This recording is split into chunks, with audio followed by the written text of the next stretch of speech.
Halo, Assalamualaikum warahmatullahi wabarakatuh. Terima kasih teman-teman sudah datang kembali ya di YouTube channel aku. Kayaknya udah lama ya aku nggak bikin sharing-sharing about the parenting life, about relationship. Nah, pada video kali ini aku mungkin mau bahas sesuatu hal yang mostly kayak para ibu baru mengalaminya, yaitu postpartum depression. Banyak teman-teman bilang itu kayaknya dia happy-happy aja, nggak mengalami baby blues, nggak mengalami postpartum. Exactly, I feel that things, teman-teman gitu. Nah, kali ini aku mau cerita sih perjalanan aku ketika mengalami postpartum depression, dan itu almost hampir 2 tahun ya, karena ini cerita aku waktu anak ke pertama. Nah, sekarang kan aku lagi anak yang kedua, jadi aku mau sharing gimana sih waktu itu aku menghadapinya and how I know. Jadi semoga video ini bisa ngebantu teman-teman yang dalam posisi ini to get speed recovery ya. Nah, mana nih teman-teman yang satu angkatan dengan anakku yang lahiran di masa pandemi dan hamil di masa pandemi. Itu tuh bukan nightmare sih, tapi itu tuh kayak aku belajar banyak ya dengan pandemi, terus habis itu lagi hamil, melahirkan, dan gak bisa kemana-mana. Nah, dua hal ya yang terjadi setelah ibu melahirkan itu, dan 80% seorang ibu mengalami baby blues, dan setelah itu jika mereka tidak bisa menyelesaikan dari informasi yang aku baca, yang aku tanya-tanya ke teman-teman yang memang expert di sana, itu bisa mengalami postpartum depression. Nah, kalau yang aku tahu, ini boleh dikoreksi ya kalau aku salah, karena aku juga belajar dari pengalamanku sendiri. Baby blues itu kan biasanya muncul di awal-awal setelah melahirkan, atau kayak di seminggu atau 2 minggu pertama gitu, atau di 3 hari gitu. Nah, kalau yang aku sih waktu itu karena memang sama mertua ya, jadi everything take care by her, dan aku merasa safe gitu. Nah, permasalahannya itu muncul di mana gitu, ketika aku ngehnya itu kalau aku mengalami postpartum adalah setelah masuk bulan kedua atau bulan ketiga ya, setelah aku melahirkan gitu, dimana di rumah itu cuma ada aku dan baby A. Sekarang dia udah jadi uni karena aku lagi hamil anak kedua, alhamdulillah gitu. Nah, teman-teman gitu, terkadang kita nggak sadar kalau kita tuh butuh bantuan orang lain. Nah, kenapa aku mau disclaimer dulu. Sejatinya aku punya trauma di masa lalu gitu, aku punya inner child belum terselesaikan, tapi alhamdulillah sekarang tuh udah jauh baik ya, karena sebelum nikah aku udah ikut terapi ini, aku udah konsultasi ini sama macam, dan itu totally membantu aku banget. Jadi untuk teman-teman di luar sana, kalau ada trauma atau ada memiliki suatu hal yang belum terselesaikan di masa lalunya, saran aku selesaikan itu dulu ya sebelum kamu turn in kepada serious relationship seperti pernikahan. Nah, kenapa penyebab aku postpartum depression? Nah, jadi itu kan masa pandemi dan aku nggak bisa kemana-mana gitu, dan suami aku udah mulai kerja lagi gitu, dan aku ya alone with my baby gitu. Teman-teman yang udah kenal lama aku pasti tahu kan kalau aku tuh orangnya energik banget gitu, terus kemana-mana biasa pergi sendiri, terus tiba-tiba aku di rumah gitu. It is not easy guys gitu, karena transisi dari dari perempuan wanita karir, habis itu jadi ibu rumah tangga, terus punya anak gitu kan, dan itu tuh make me happy ya gitu, tapi di sisi lain ada untold story-nya gitu. Nah, aku tahu dari yang aku flashback ya, aku tuh too much information, aku terlalu banyak informasi, dan ternyata too much information will kill you, dan benar gitu. Dan aku tuh kayak tsunami informasi ya dalam otakku gitu. Oh, kalau anak kayak gini gimana ya, anak kayak gini gimana ya. Nah, poin pertamanya yang aku rasakan kenapa aku bisa mengalami postpartum depression adalah aku kurang istirahat. Aku kurang tidur, dan bukan hanya aku doang ya, suamiku juga gitu. Nah, kita kurang istirahat karena masih abu-abu gitu loh, bukan abu-abu ya, masih gelap ya, gimana ya cara ngurus anak. Itu aku sampai browsing, coba ini itu gitu, konsultasi ini itu, ternyata itu enggak works ke anak aku. Kenapa? Ternyata aku sendiri udah stres di situ. Nah, jadi terlalu banyak informasi ternyata itu membunuh otak aku sendiri gitu. Nah, yang kedua, kenapa aku tahu kalau aku tuh postpartum depression adalah aku nggak bisa mengontrol diriku sendiri. Nggak bisa mengontrol diriku sendiri itu gimana? Aku sempat membenci anakku. Kok kamu gini ya, kok gini ya gitu. Dan itu aku nggak bisa mengontrol diriku sendiri.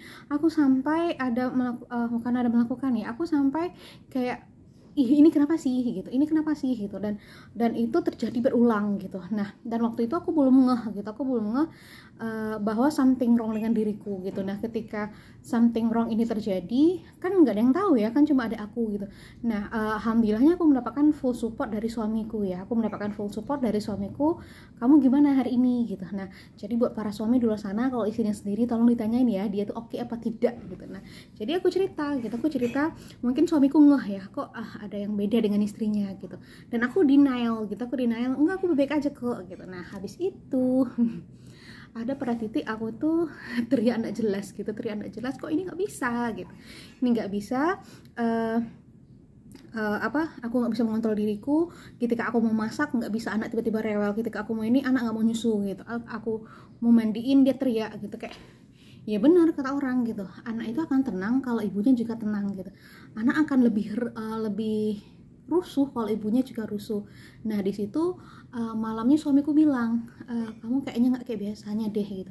Nah di situ pentingnya teman-teman komunikasi dengan pasangan. Akhirnya kita runut gitu, permasalahannya mulai dari aku nggak bisa ngontrol emosiku, aku marah-marah ke suamiku gitu. Habis itu alhamdulillah aja punya suami yang sabarnya masya Allah gitu. Nah habisnya akhirnya aku cerita dan aku konsultasi ke siapa? Aku konsultasi ke bidan yang bantu aku persalinan, dan aku konsultasi ke adikku. Kenapa aku konsultasi ke adikku? Karena memang adikku tuh dia memang di child development gitu. Dan jangan pernah takut ya teman-teman tuh, jangan pernah takut untuk bercerita. Tapi ingat, jangan ceritanya ke sosmed ya. Kalau ke sosmed itu pasti banyak bumbu-bumbunya. Jadi ceritanya itu ke siapa? Ya ke profesional gitu, orang yang profesional yang bisa membantu kamu gitu. Nah jadi ketika aku mengalami itu, aku tulis lagi. Aku kebiasaan dari dulu tuh nulis ya, aku nulis apa ya yang terjadi dengan aku, apa yang salah dengan aku gitu. Nah ketika itu udah ada, jadi aku tahu tuh gimana cara mengurai benang yang kusut tadi. Nah kemudian apalagi ya yang aku alami ketika postpartum depression itu, aku sempat takut dengan orang lain. Aku sempat takut orang lain, bukan dengan orang lain ya, aku takut orang megang anakku. Aku takut orang megang anakku karena takut nanti dia gini gitu. Nah itu berapa lama ya aku mengalaminya. Cukup lama teman-teman, dan itu bagi aku nggak sembuh dalam sehari 2 hari, nggak. It's take itu hampir 2 bulanan kayaknya aku mengalami itu gitu, sampai aku mengalami transisi dalam hidup aku bahwa I'm a mom gitu, sampai aku bisa terima oh ini anakku gitu, dan aku udah melakukan yang terbaik kok, aku udah berusaha memberikan yang terbaik gitu. Nah jadi selama aku mengalami postpartum depression, dan katanya gitu dari yang aku baca-baca, kalau itu tidak terselesaikan itu bisa memakan waktu 1 tahun lebih teman-teman. Jadi saranku ketika teman-teman mengalami atau merasa hal yang sama seperti yang aku rasakan, segera cari bantuan profesional ya gitu, karena seorang ibu sangat rentan mengalami ini gitu, apalagi yang mengurus anaknya sendiri gitu. Nah, ketika teman-teman mengurus anaknya sendiri tanpa bantuan orang lain atau berdua juga dengan suami, tidak ada salahnya kok. Kita tuh nggak harus jadi Wonder Woman gitu. Kita tuh nggak harus multitasking, nggak. Tapi teman-teman itu yang pertama gitu, searching for the professional. Yang kedua tuh jujur kepada diri sendiri, apa sih yang sebenarnya saya cari, apa sih yang saya butuhkan gitu.